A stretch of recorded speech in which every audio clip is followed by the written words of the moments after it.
అక్రమంగా నిల్వ ఉంచిన ఇసుక డంపును సీజ్ చేయండి. తాడిపత్రి ఎమ్మెల్యే జేసీ అస్మిత్ రెడ్డి అధికారులకు ఆదేశించారు.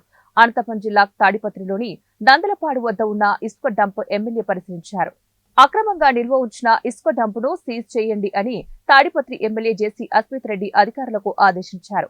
అనంతపురం జిల్లా తాడిపత్రిలోని నందలపాడు వద్ద ఉన్నటువంటి ఇసుక డంపును ఎమ్మెల్యే పరిశీలించారు. పట్టణంలోని పరిసరాల్లో జరుగుతున్న అక్రమ ఇసుక రవాణాపై చర్యలకు ఉపక్రమించారు. ఇసుక డబ్బులు ఎక్కడ ఉన్నాయని ప్రజలను అడిగి ఆరా తీస్తారు.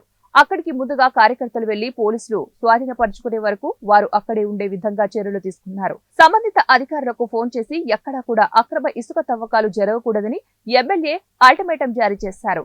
హలో అన్నా, ఏడున్నావు అన్నా? అనంతపూర్కి పోయినావా? సరే, ఏం లేదు. నాకు ఇక్కడ ఇసుక డంపింగ్ చేసి పెట్టుకున్నారు. చాలా మంది ఇల్లీగల్ మైనింగ్ చేస్తున్నారు. ఇప్పుడే మనుషుల్ని పంపించి నాకు సీజ్ చేయించి దీన్ని మున్సిపాలిటీ కిందకి వేయించండి. నందల్పాడు ఏరియాలో మీకు ఫోన్ చేసి చెప్తా చూడు ఎగ్జాక్ట్ లొకేషన్. ఇప్పుడు ఆంజనేయ మంజం బ్యాక్ సైడ్ ఇమీడియట్ గా చెప్పండి. మీరు మళ్ళీ డిలే చేసి లేదు, ఈ రోజే అయిపోవాలి. ఇప్పుడే నా थोड़ा फॉलो अप कर बा तो फोन करके बात करके बोलो. और नहीं है अनंतपुर లో ఉన్నాడు. అనంతపురం అంటే విజయ్ గారు ఆ రే చేస్తాడు.